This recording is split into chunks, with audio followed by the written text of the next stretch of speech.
Gloria a Dios. Levanta tus manos conmigo al cielo y dile: Señor, gracias por esta mañana gloriosa que nos estás permitiendo celebrar en tu nombre, Señor. Gracias por el privilegio que nos das de cantarte, de alabarte, de adorarte a ti, Señor, como solo tú mereces, Señor, en esta mañana.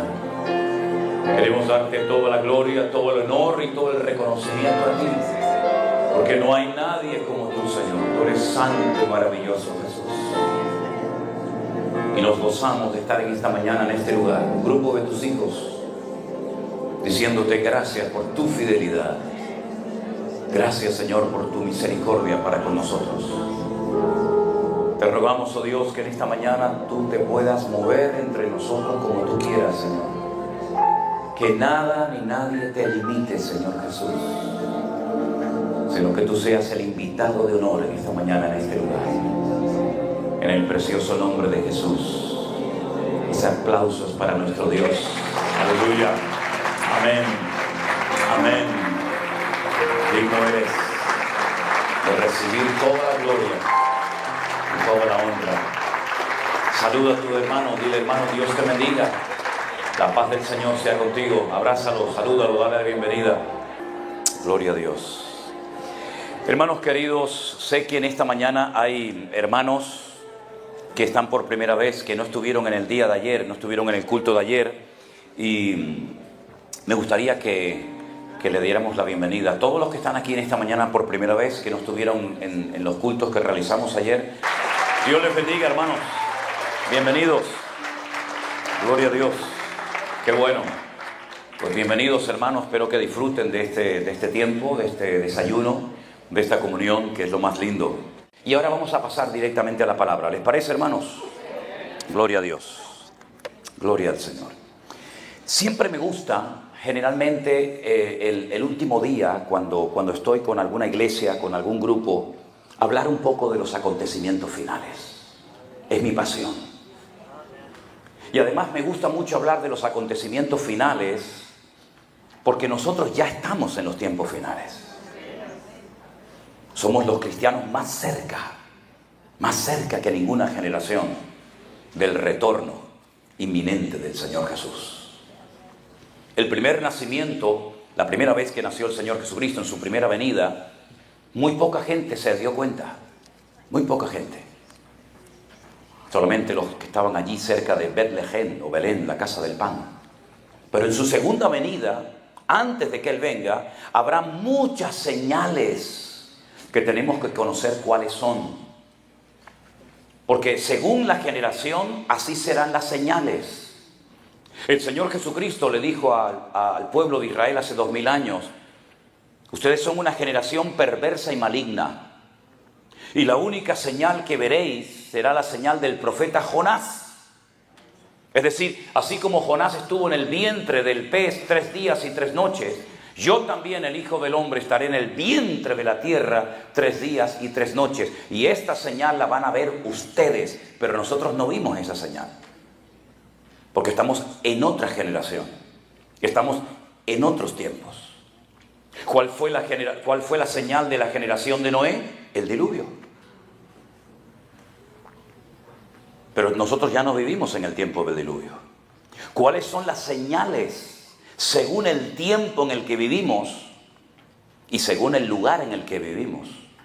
Porque no van a ser las mismas señales para ustedes de Norteamérica que para nosotros en Europa. Cuidado. Y es muy importante saber qué señales voy a ver en mi país, qué señales voy a ver en mi generación y cómo puedo prepararme para poder discernir y comportarme en consonancia con dichas señales. Entonces vamos a empezar con la primera lectura de hoy, que se encuentra en Segunda de Tesalonicenses, el capítulo 2, por favor. Si han traído su Biblia, si no, no pasa nada. Voy a leer a partir del versículo 1 en adelante. Jeremías, ¿me das un poquito de agua? Segunda de Tesalonicenses, el capítulo 2. Ahí está. A partir del verso 1, gracias. ¿Tienen el texto? Vamos a ir poco a poco, Porque esto es, como yo digo, como los eslabones de una cadena. Un versículo nos lleva al siguiente y el siguiente al siguiente, y así vamos a recuperar toda la información para poder llegar a conclusiones correctas en esta mañana, ¿ok? Versículo 1 dice: con respecto a la venida de nuestro Señor Jesucristo y nuestra reunión con Él, os rogamos, hermanos, que no os dejéis mover fácilmente de vuestro modo de pensar, ni os conturbéis, ni por espíritu, ni por palabra, ni por carta como si fuera nuestra, en el sentido de que el día del Señor está cerca. Nadie os engañe en ninguna manera, porque no vendrá sin que antes venga la apostasía y se manifieste el hombre de pecado, el hijo de perdición, el cual se opone y se levanta contra todo lo que se llama Dios o es objeto de culto, tanto que se sienta en el templo de Dios como Dios, haciéndose pasar por Dios. ¿No os acordáis que cuando yo todavía estaba con vosotros os decía esto? Versículo 6. Y ahora vosotros sabéis lo que lo detiene, a fin de que a su debido tiempo se manifieste, porque ya está en acción el misterio de la iniquidad, solo que hay quien al presente lo detiene hasta que Él sea quitado de en medio. Y entonces se manifestará aquel inicuo, a quien el Señor matará con el espíritu de su boca y destruirá con el resplandor de su venida. Inicuo cuyo advenimiento es por obra de Satanás, con gran poder y señales y prodigios mentirosos, con todo engaño de iniquidad para los que se pierden, por cuanto no recibieron el amor de la verdad para ser salvos. Por esto Dios les envía un poder engañoso para que crean a la mentira, a fin de que sean condenados todos los que no creyeron a la verdad, sino que se complacieron en la injusticia. El lugar donde menos tiempo estuvo el apóstol Pablo fue en esta ciudad llamada Tesalónica. Solamente estuvo 3 semanas. 3 semanas y se fue. Abrió la iglesia, tuvo que marcharse debido a una tremenda persecución que se había iniciado. El lugar donde más tiempo estuvo fue en Éfeso, 2 años. En Corinto 1 año. Y en Tesalónica 3 semanas. Y fíjense el nivel, la profundidad de enseñanza con tan solo 3 semanas de convertidos. Les habla del anticristo, les habla de su manifestación, les habla de los milagros, de los prodigios y señales mentirosos que este personaje terrible hará. Les habla acerca de qué es lo que está impidiendo la manifestación del anticristo. Les habla de las resurrecciones, de la primera, de la segunda, de los tiempos, etcétera, etcétera. Con tan solo 3 semanas de convertidos. Y siempre me he preguntado cómo es posible que hay personas que llevan años y toda la vida en las iglesias. Incluso se jactan de ser predicadores o pastores y no saben discernir los tiempos ni las ocasiones.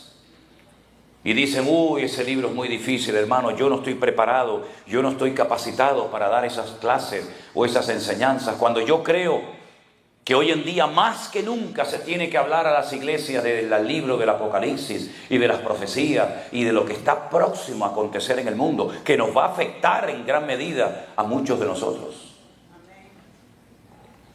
Ahora, mis queridos hermanos, lo que Pablo hace en este pasaje tan interesante que hemos leído es dar una cronología de los tiempos. La Biblia sabéis que no está en orden cronológico. El primer libro no debería de haber sido el libro del Génesis en cuanto a antigüedad, sino tal vez el libro de Job. Porque el orden de la Biblia o en la cronología de la Biblia no está en orden. Y por eso uno tiene que saber qué es primero, qué es después, qué es tercero, qué es último, qué es cuarto, qué es quinto. Pero en este caso jugamos con la gran ventaja de tener una información exacta en orden cronológico, tal y como se va a ir desarrollando. Y eso es una ventaja tremenda. Porque así no tenemos que inventarnos nada, sino simplemente ir paso a paso, texto a texto, viendo qué viene primero, qué viene segundo, qué es lo que permite que el texto 3 se cumpla, etcétera, etcétera. Hay dos palabras en griego. Ustedes saben que el Nuevo Testamento se escribió en griego y el Antiguo Testamento en hebreo, salvo algunas partes en arameo del libro de Daniel. En el idioma griego hay dos palabras para hacer referencia a la venida de Jesús, del Mesías. Una es la palabra parausía y otra es la palabra epifanía. Las dos hacen referencia a venidas, pero la primera palabra para la primera venida del Señor es la palabra epifanía. Cuando Jesús nació y vino por primera vez, eso es epifanía. Pero Pablo no está hablando de su primera venida. Pablo está hablando de una segunda venida, de una segunda aparición física, tangible, palpable del mismo Señor Jesucristo. Y entonces emplea otro término para no confundirlo con la primera venida. Emplea la palabra parausía. Y así te queda bien claro, o te debería de quedar bien claro, que cuando Pablo dice con respecto a la venida del Señor Jesucristo y nuestra reunión con Él, se está refiriendo, repito, no a la primera venida naciendo en Belén de Judea, sino a la segunda venida del Mesías. Si no tuviéramos el Nuevo Testamento, si nunca hubieran llegado a nuestras manos las cartas de Pablo, de Pedro, de Juan, de Santiago, etcétera, solamente estudiando, solamente leyendo el Antiguo Testamento, sabríamos perfectamente que el Mesías vendría dos veces. Una primera vez como siervo sufriente, como cordero al matadero, y una segunda vez como rey triunfante y glorioso, como el león de la tribu de Judá. Hay más información para la materia de la escatología en el Antiguo Testamento para estudiar la segunda venida de Cristo que en la primera. El Apocalipsis del Antiguo Testamento es el libro de Daniel y Ezequiel.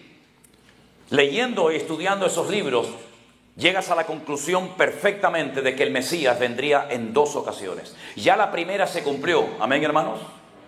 Ya eso forma parte de la historia, pero queda la segunda venida. Para la primera venida teníamos, muchos datos, incluso hasta fechas. ¿Se acuerdan cuando el hermano preguntó el otro día, hermano, esto de la profecía de Daniel capítulo 9? Le dije, bueno, ahí está. Ahí están las preposiciones de hasta. Le dice el Señor en el capítulo 9 al profeta Daniel, estando en Babilonia, cautivo: quiero que sepas y entiendas, que desde la salida de la orden para restaurar Jerusalén hasta el Mesías príncipe, y le da una fecha, 483 años o 69 semanas de años, como les expliqué el otro día. Por lo tanto, ellos sabían perfectamente el tiempo de la aparición de aquel astro en el universo. Y dicho sea de paso, las estrellas hasta el día de hoy tienen nombre hebreo.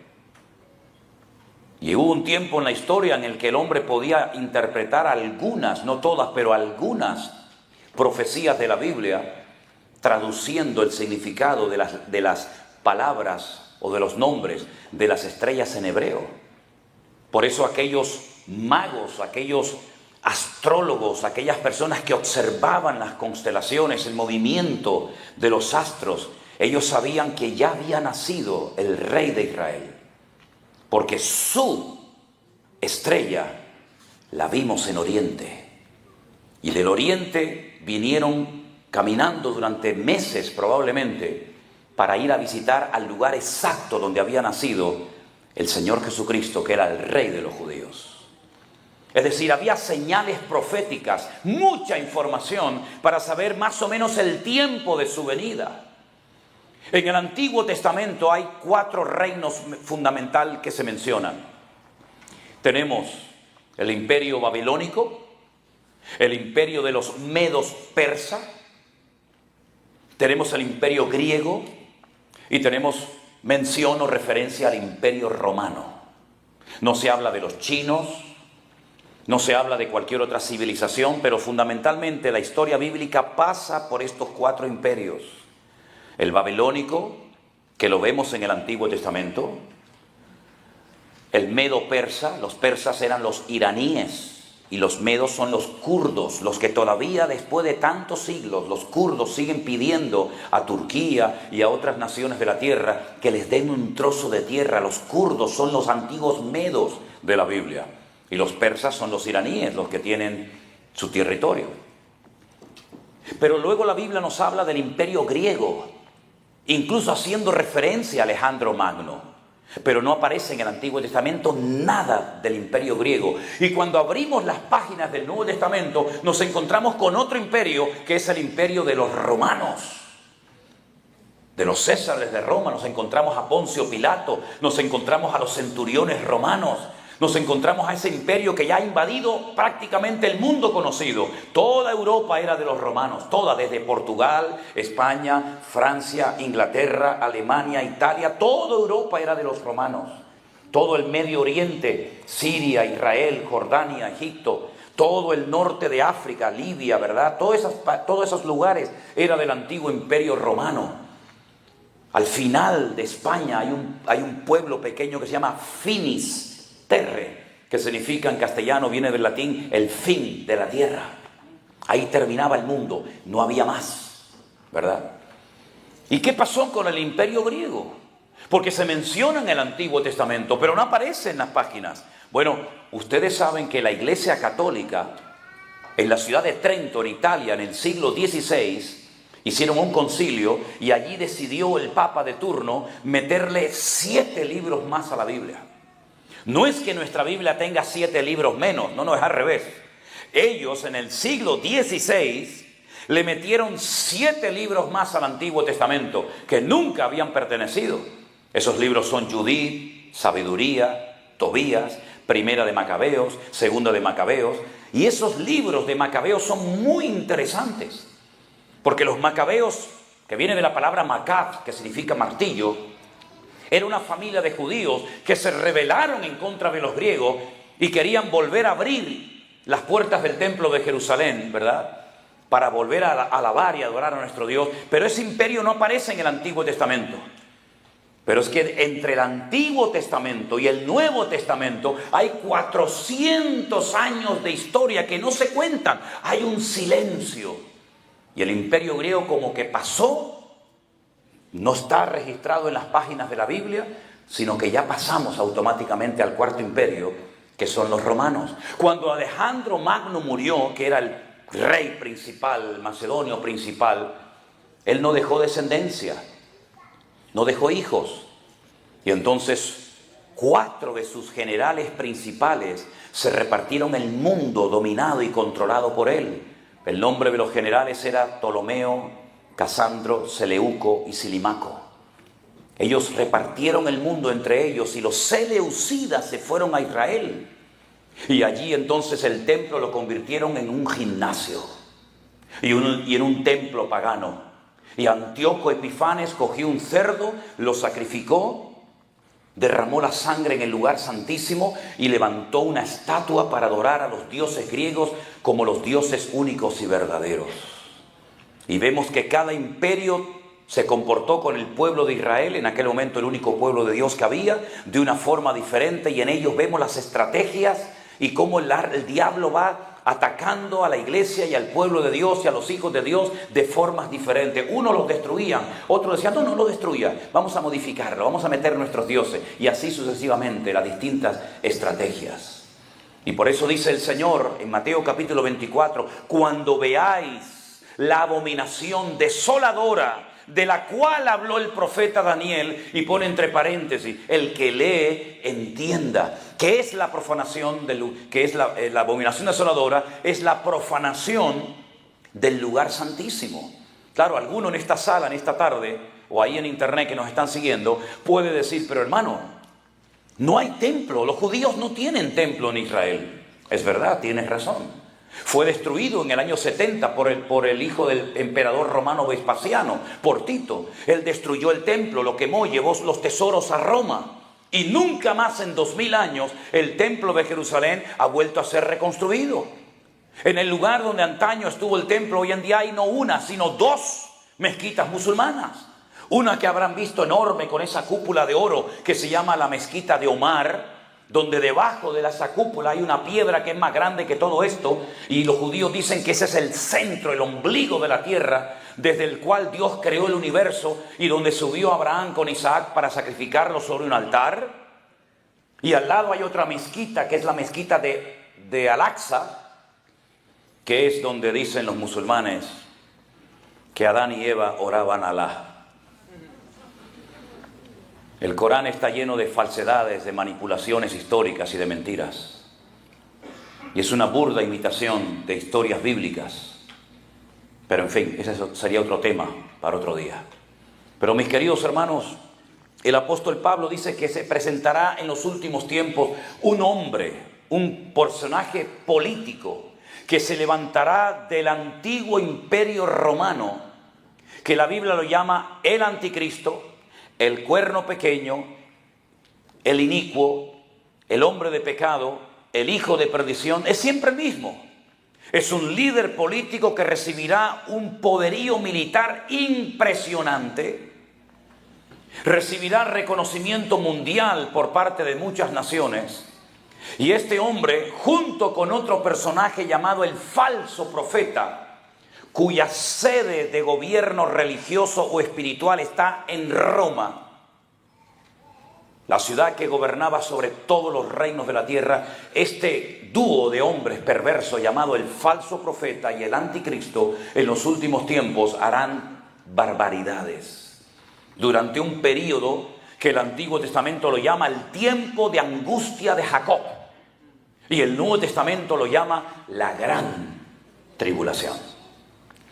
La pregunta que muchos se hacen es: ¿estaremos nosotros en ese periodo tenebroso y terrible de la historia? Hay tres opiniones que son las que más se han extendido en el campo evangélico. Unos dicen, no, nosotros no estaremos nunca en persecuciones.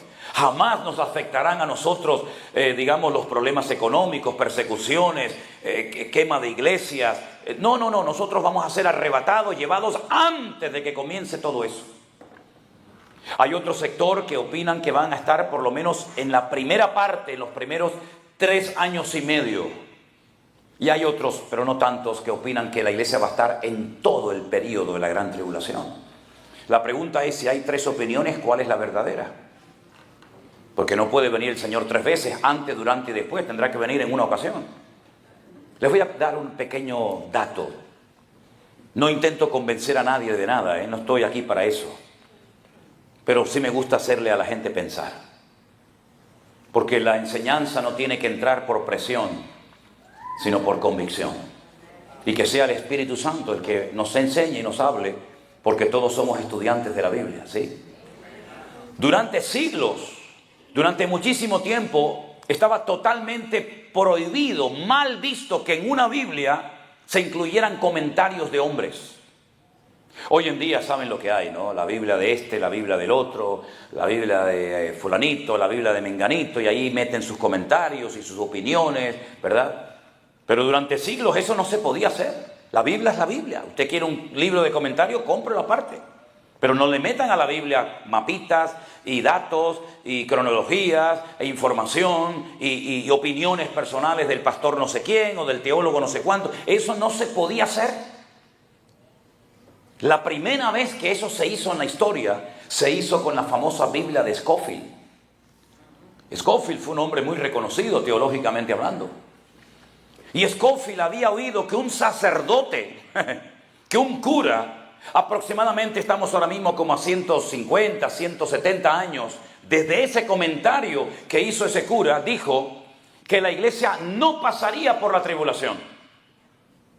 Que la iglesia sería arrebatada antes de que comenzara ese periodo terrible de la historia. Y Scofield fue el primero en la historia que metió en la Biblia ese comentario de un cura. Durante casi 2000 años la iglesia nunca creyó eso.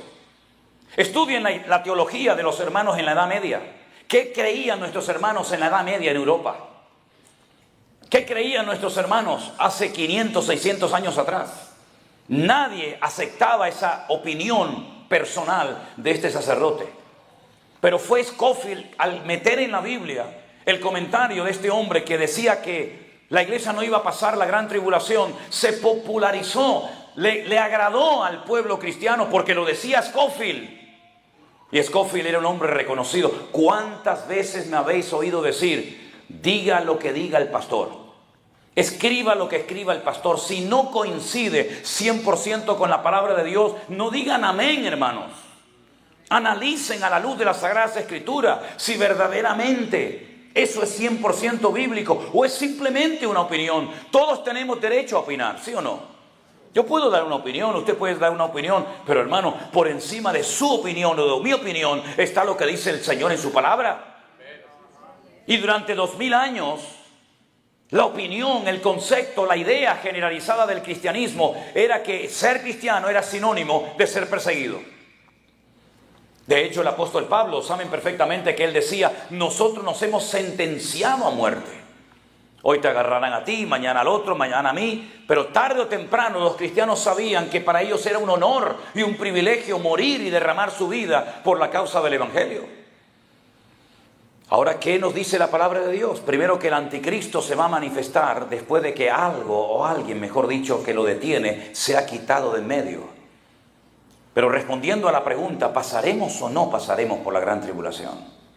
Miren, hermanos, el libro del Apocalipsis, la ventaja que tenemos también con ese libro es que se escribió en orden. No está todo alterado, sino que hay un orden. Usted simplemente tiene que seguir el orden para saber qué va a ocurrir primero, qué va a ocurrir segundo, qué va a ocurrir tercero y así sucesivamente. El libro del Apocalipsis relata 21 juicios terribles. Esos juicios los clasifican en grupos de 7. 3 grupos de 7, 7 por 3, 21. 7 sellos, 7 trompetas y 7 copas de la ira. No existían los libros tal y como los tenemos hoy en día en nuestras manos. Existían pergaminos. Los primeros libros, o el primer libro que se imprimió fue la Biblia en el Renacimiento, en Europa, en la imprenta de Gutenberg. No había libros, eran pergaminos, eran rollos. Y para que se guardara un poco la privacidad de la escritura, pues se ponía un sello, se lacraba con vela, se derretía y se sellaba para que nadie pudiera leer el contenido del libro. Lo que el Señor le está diciendo a Juan, dice, mira, este es un rollo donde cuento la historia de los últimos tiempos. Y entonces dice que está con 7 sellos, 7 precintos, para que nadie lo pueda leer, nadie pueda saber lo que pone ahí. Y un anciano en visión le dice al apóstol Juan en el Apocalipsis, ¿quién es digno de abrir este libro? ¿Quién es capaz aquí en todo este firmamento, en todo este universo, de abrir este libro? Y dice que Juan lloraba y lloraba, dice, porque no había nadie digno. No solamente de abrirlo y leerlo, ni siquiera de mirarlo. Pero por ahí se oye una voz que dice, no llores, Juan, porque el león de la tribu de Judá, el alfa y la omega, la raíz de David, es digno de cogerlo en sus manos, desatar sus sellos y de leernos su contenido. Y entonces cuando usted abre el libro del Apocalipsis, después del mensaje a las 7 iglesias, otra vez el 7, ¿verdad? Se encuentra que cada vez que se desata, cada vez que se rompe el precinto de un sello, acontece algo en la tierra. Y entonces, si usted tiene que encajar esos juicios, que son 21, en 7 años de tribulación, vemos que en el Apocalipsis aparecen los 7 sellos en los primeros 3 años y medio, los 7 toques de trompeta en los primeros 3 años y medio, y las copas de la ira al final, en la segunda parte de los 3 años y medio de la tribulación. Entonces, para responder a la pregunta o a la inquietud, si es que la hubiera entre nosotros, de si la iglesia está o no va a estar en este periodo, Pablo nos da una revelación y un dato impresionante. Que cuántas veces cristianos lo habrán leído, pero no se habrán parado a pensar lo que Pablo está diciendo ahí. Recuerden que Pablo, hablando en tercera persona del singular, él dijo, conozco a un hombre que subió al tercer cielo y estuvo en la presencia de Dios. Y oyó y vio cosas inefables que no le fue permitido declararla a nadie. Pablo tenía tanta información que ni siquiera el Señor le permitió plasmarla en sus epístolas. Pero nos dio un dato extraordinario y él emplea la palabra misterio. Y la palabra misterio, ¿saben lo que es? Secreto. Les voy a contar un secreto. A ustedes, hermanos, miembros de la iglesia de Corinto, y a todos los hermanos a lo largo de la historia, les voy a contar un secreto para que sepan bíblicamente, no por un sueño, por una visión o por una emoción pasajera, sino bíblicamente, sepan ustedes algo que les va a ayudar a estar preparados para ese tiempo final. Vengan conmigo a 1 Corintios, por favor, capítulo 15. 1 Corintios, capítulo 15, el capítulo que habla de la resurrección. En este precioso capítulo extraordinario, el apóstol Pablo nos da una información extraordinaria. Él habla acerca de la resurrección de los creyentes, cómo van a resucitar, qué tipo de cuerpo van a tener, sin ningún tipo de limitación de espacio ni de tiempo. Pero fíjense lo que nos dice 1 Corintios capítulo 15, en el versículo 51. 1 Corintios 15, 51. He aquí, os digo un misterio. Os voy a contar un secreto. Dice Pablo. Vamos a leerlo. No todos dormiremos, pero todos seremos transformados. Él habla acerca de morir. Habrá una generación que será arrebatada en vida a la presencia del Señor. Por lo tanto, no todos dormiremos, pero todos seremos transformados. Claro, él está hablando creyendo que él iba a formar parte de esa generación, pero evidentemente no formó parte. Y la pregunta es, ¿cuándo seremos transformados? Dice aquí, en un momento, en un abrir y cerrar de ojos. ¿Cuánto tarda usted en abrir y cerrar sus ojos? Así, milésimas de segundo. En un momento, en un abrir y cerrar de ojos. ¿Cuándo? Léalo. A la final trompeta, porque se tocará la trompeta y entonces los muertos en Cristo serán resucitados incorruptibles y nosotros seremos transformados. Se producirá una metamorfosis, que es la palabra griega, de gusano a mariposa, ¿verdad? ¿Qué prefiere ser, gusano o una hermosa mariposa? Pues ahora el cuerpo que tienes, por mucho que presumas, es un gusano. Y algunos piensan que son un pavo real. Ni a gallina llegamos. Dice, será transformado, una metamorfosis de algo como lo que vemos a algo hermoso y espectacular, que no conoce limitaciones, que puede vivir una eternidad, que puede trasladarse simplemente pensando quiero estar allí, cuando lo piensas ya estás allí, exactamente igual que las características del primer hombre en el jardín del Edén, que no sudaba, un hombre que era capaz de meterse debajo del agua 5 horas y no se ahogaba, un hombre que era capaz de oír la voz de Dios, un hombre que veía un animal y veía la esencia del animal, lo veía por dentro, era una visión penetrante de la realidad de los seres vivos. Porque, como pequeño dato, nosotros tenemos una visión muy limitada de las cosas, pero Adán podía ver tu corazón, tus pulmones, tus hígados, tus riñones, podía penetrar por todas tus entrañas y ver todo tu ser. Dios creó a los animales y los dejó sin nombre. No les puso nombre, le dijo a Adán, hazlo tú. Ponle tu nombre a los animales. Yo lo sé, hago, pero ponle tu nombre a los animales. Por eso yo cada día le pongo a un día un nombre. Hoy será día de victoria. Hoy será día de paz. Hoy será día de sabiduría. Hoy será día de gozo. Porque esa capacidad de nombrar las cosas, Dios se las delegó al hombre. Y por ejemplo pasó por allí un perrito Y lo miró a Adán y dijo, un caniche, un pastor alemán, un bulldog. No, eso no. Ni siquiera dijo perro, sino que lo miró, se quedó observando y dijo, tú serás llamado Caleb. Y juntó la palabra col y la palabra lev y formó un término nuevo que lo llamó Caleb. Col, todo, lev, corazón. Y llamó al perrito todo corazón. Y llamó al león que comía paja y te podías acostar. Ese es el sueño de mi vida, dormir con un león.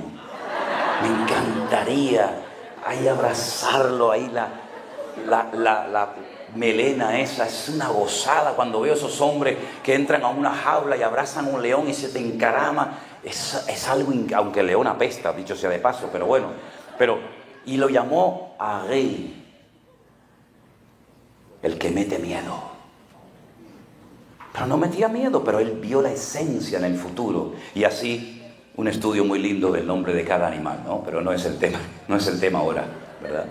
Pero ¿saben qué, mis queridos hermanos? Es como si yo dijera, esto tiene hidrógeno. Esto tiene hidrógeno.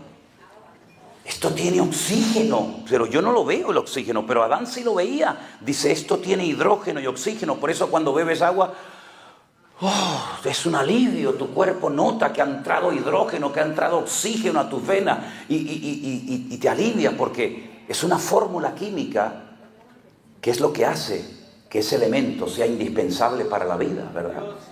Y entonces lo que hace nuestro Dios es mostrarnos que algún día nuestros cuerpos se van a transformar de tal manera que aunque podamos reconocernos sin necesidad de preguntarnos cómo te llamas, porque Pedro vio a Moisés y Pedro vio a Elías y dijo, mira Moisés, mira Elías, y habían desaparecido del planeta Tierra hacía siglos, pero ellos los reconocieron porque no habrá ni imitaciones de ningún tipo.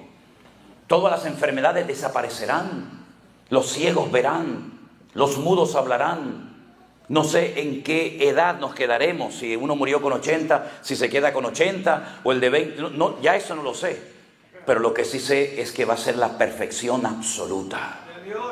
¿Y cuándo se producirá ese cambio? A la final trompeta. ¿Y cuántas trompetas menciona el libro del Apocalipsis? 7. ¿Y cuándo suena la séptima trompeta? Después de los 7 sellos. Y al final de la séptima trompeta ya han pasado 3 años y medio de lo que llamamos la gran tribulación. Y a la mitad de la semana o a la mitad de los 7 años se produce este acontecimiento glorioso de la resurrección de los muertos. Y vamos a la presencia del Señor, y es entonces cuando aquel inicuo terrible entra al lugar santísimo y lo profana y dice, a partir de hoy me van a adorar a mí.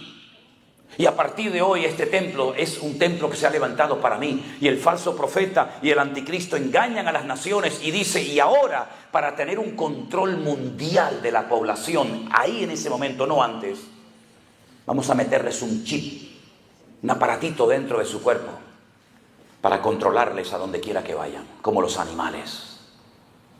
Y hacía que a grandes, pequeños, hombres, mujeres, blancos, negros, ricos, pobres, fueran marcados como los animales, y nadie puede comprar, nadie puede vender, nadie puede cobrar su sueldo, nadie puede poner combustible en una gasolinera, nadie puede ir a un supermercado, nadie puede hacer nada si no pasas la mano y reconoce la máquina que llevas ese aparatito dentro de tu cuerpo, alimentado por una pequeña batería de litio que si te lo quieres quitar se abre y te envenena la sangre y te mueres al momento.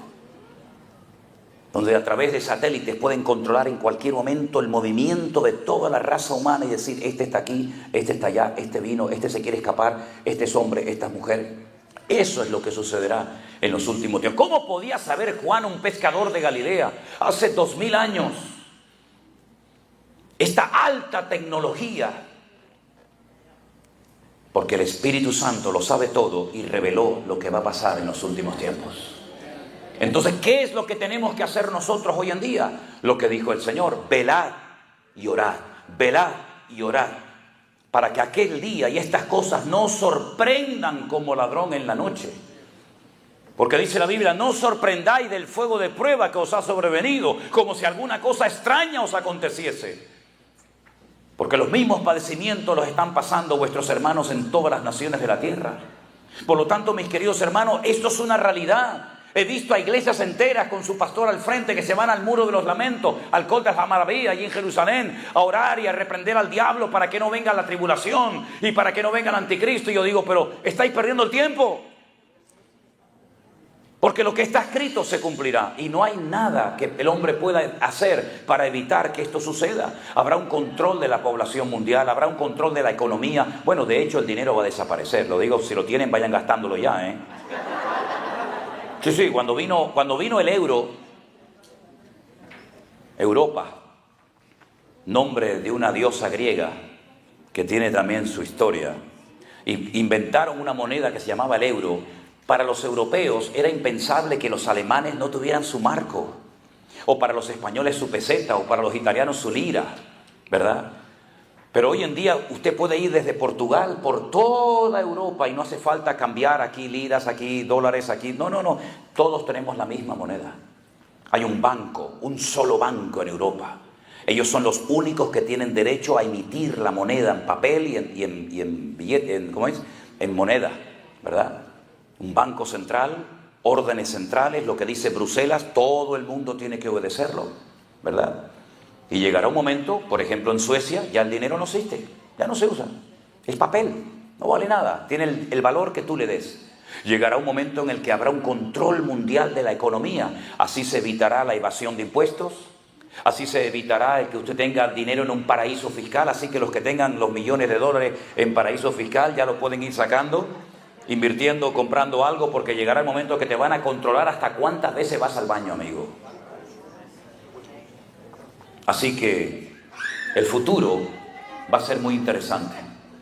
Y lo único que nosotros podemos hacer es no darle lugar al miedo ni a la incertidumbre, ni mucho menos, sino presentarnos cada día delante del Señor en oración, diciéndole al Señor, guárdame, líbrame y protégeme de este tiempo terrible que viene a la humanidad. ¿Piensan ustedes que lo de marzo del 2020 fue casualidad? Qué ingenuos son algunos, ¿no? Qué ingenuo, fue un ensayo. Vamos a probar a ver qué pasa. Vamos a ver qué pasa cerrando las iglesias, las empresas, estrangulando la economía de las naciones, impidiendo que la gente viaje de un país a otro. Vamos a bombardearles 24 horas al día con datos que nosotros le damos a ellos. Vamos a decirle a dónde pueden ir, a dónde no pueden ir, qué pueden comer, qué no pueden comer. Fue un ensayo. Fue un ensayo. Pero nosotros aprobamos porque descubrimos que detrás de todo esto Dios estaba haciendo algo en su iglesia. La estaba preparando. Y nos sorprendió ver que sin diezmos, sin ofrendas, sin nada, el Señor cuidó a la iglesia. Hizo una limpieza a nivel mundial en las iglesias como nunca antes lo había hecho. Fue la primera vez en la historia de la humanidad que nosotros, todos los cristianos de los 5 continentes bajo la tierra, teníamos que estar en nuestras casas sin poder asistir a nuestros cultos, a nuestras iglesias. Nunca jamás había pasado eso. Fue la primera vez desde que Israel salió de la esclavitud en Egipto que los hijos de Israel volvieron a celebrar Pesaj, la Pascua, dentro de sus casas sin poder salir por las calles. Fueron días extraordinarios que hay que saber leer e interpretar en el mundo espiritual qué fue lo que pasó. Por eso me da mucha tristeza cuando veo a cristianos que dicen, uy, qué bien, gloria a Dios, ya estamos volviendo otra vez a la normalidad. O a la subnormalidad, mejor dicho. Volver a la normalidad, ¿de qué normalidad me hablas? De volver otra vez a trabajar y trabajar y trabajar y trabajar. No tener tiempo para leer la Biblia. No tener tiempo para orar, no tener tiempo para la familia, sino hay que pagar el coche, y hay que pagar la moto, y hay que pagar el yate, y hay que comprar una casa y otra casa. ¿Esa es la normalidad que ustedes llaman? Yo no la quiero. La normalidad es danos el pan nuestro de cada día. La normalidad es buscar primeramente el reino de Dios y su justicia, y todo viene por añadidura. La normalidad es depender de Dios como Noé tuvo que depender del Señor. Y como Israel tuvo que depender del Señor. Y allí había muerte. En aquella casa se moría la gente, y en esta casa saltábamos alegre alabando a Dios. Y en aquel lugar había tinieblas, y en esta casa había luz. Esa es la normalidad. Llegará el momento cuando tendremos que comenzar a clamar a Dios para ver los milagros que hace siglos que no se ven. Porque por mucha comida que tengas en tu casa guardada, por mucha agua que tengas en tu casa guardada, por muchas cosas que tengas ocultas detrás de la pared o debajo del suelo, por mucho que logres atesorar, nunca será suficiente. Pero el Señor es mi pastor y nada me faltará. Y Él nos cuidará en medio de la tormenta y viviremos para Él dándole honra y gloria. Aleluya. Tenemos que vivir con esta seguridad y decirle a este mundo, a esta gente que nos conoce, nosotros dormimos en paz. El otro día nos pasó algo muy curioso, ¿verdad? Estábamos durmiendo en... ¿dónde era? En Las Vegas. Les voy a contar un misterio. Un secreto. Estábamos durmiendo y de repente oigo tum, tum, tum, tum, tum, tum. Agarro a Elena, ¡fum!, la tumbo fuera de la cama, porque es un sonido que uno tiene aquí metido, ¿no? La tumbo de la cama y digo, tírate al suelo, no te muevas, no enciendas ninguna luz. Y entonces le digo, de un momento a otro tiene que venir la policía. Efectivamente, al rato vinieron 4 coches de policía y le dije, si viene la ambulancia, hubo heridos, hubo muertos, seguro, pero no vino una ambulancia. Abrí así la ventana, despacito, y había habido un tipo que quería robar un coche, y entonces salieron alguien de la casa y ahí hubo un tiroteo, y era igual que las películas, igual. Y entonces le digo, mira, esto que parece algo como fuera de lo común, los últimos tiempos, dijo el Señor, van a ser como los días de Noé.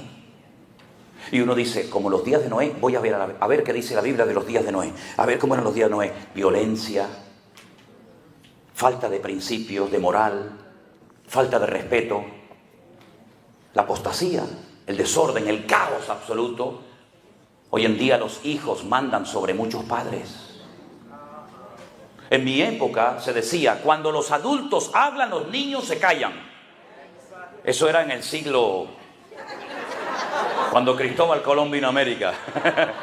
Hoy en día el niño dice, no, no, mamá, no, no, papá, no, no, no es así. Y la madre dice, a ver, hijo, a ver, ¿qué tienes que decir?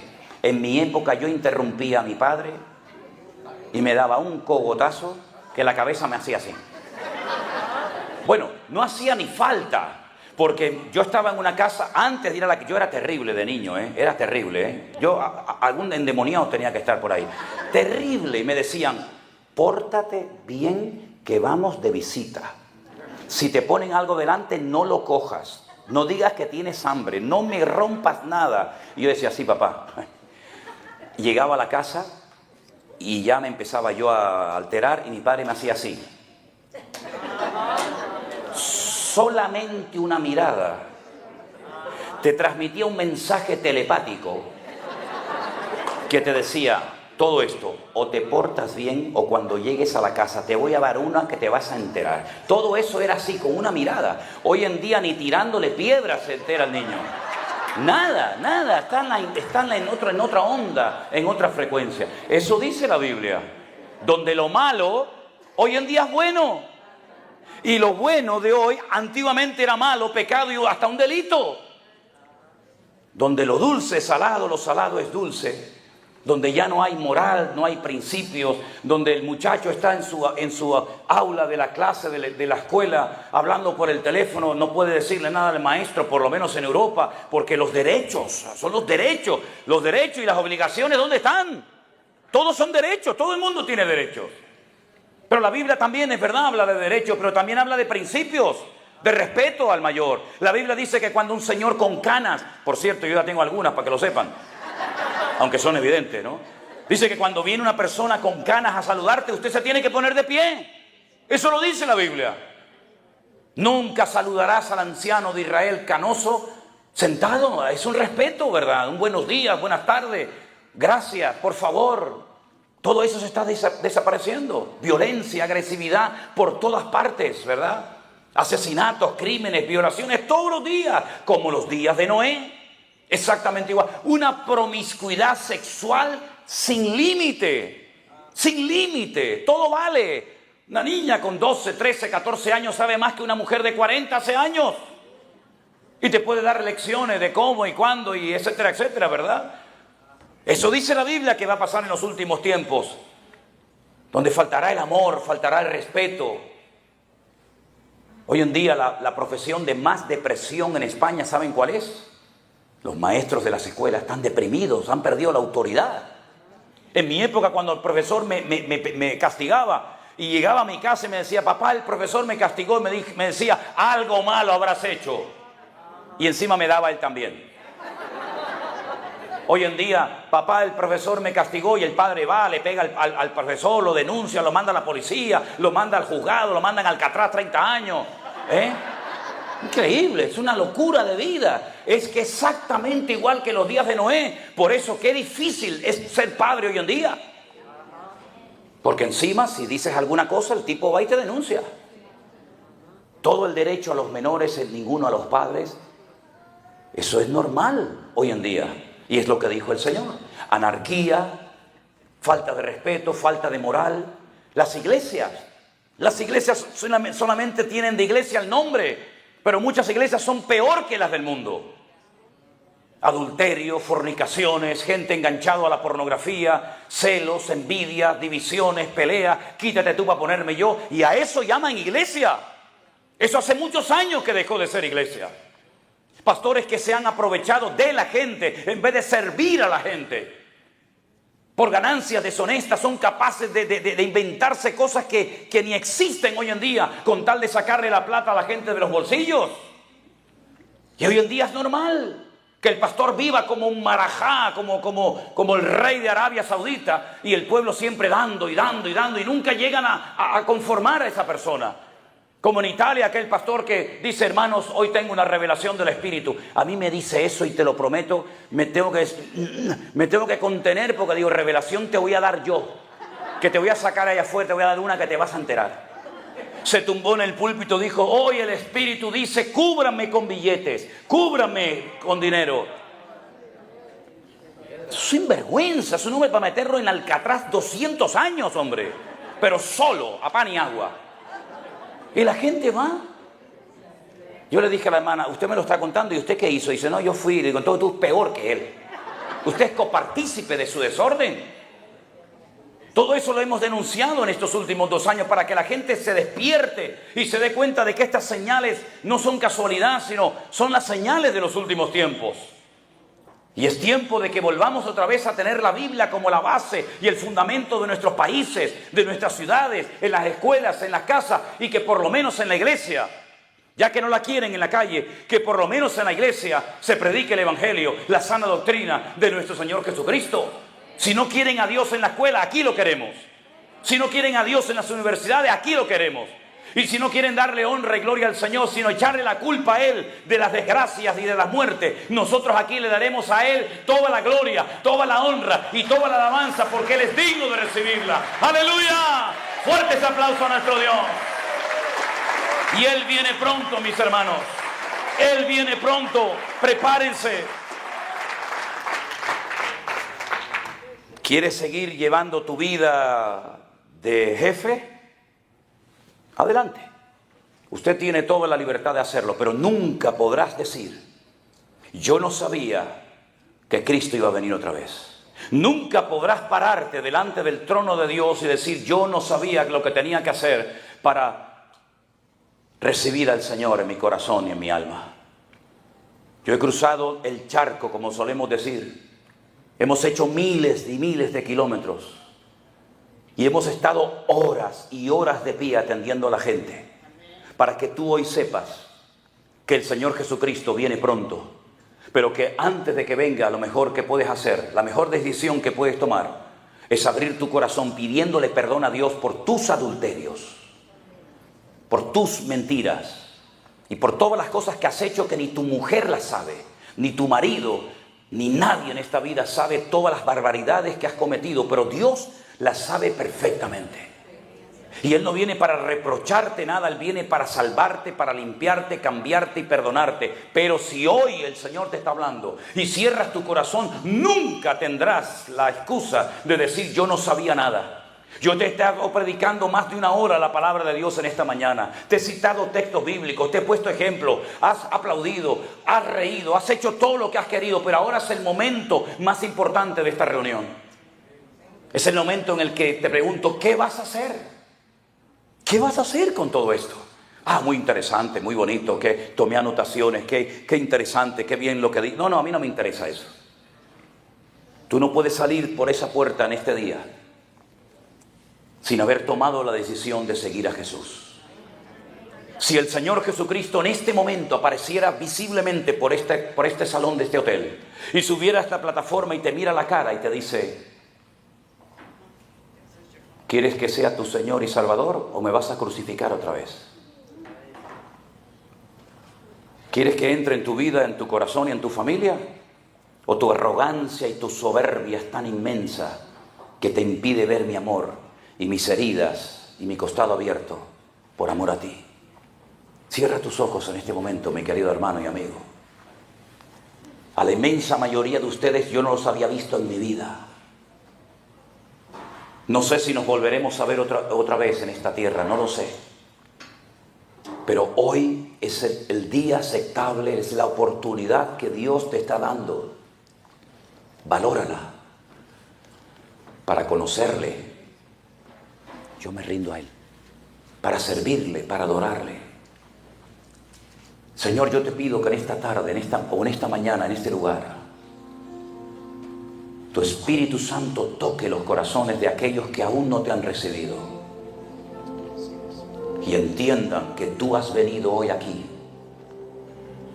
para limpiar, cambiar, transformar vidas. Esto no es un juego, no es un entretenimiento, no es un circo.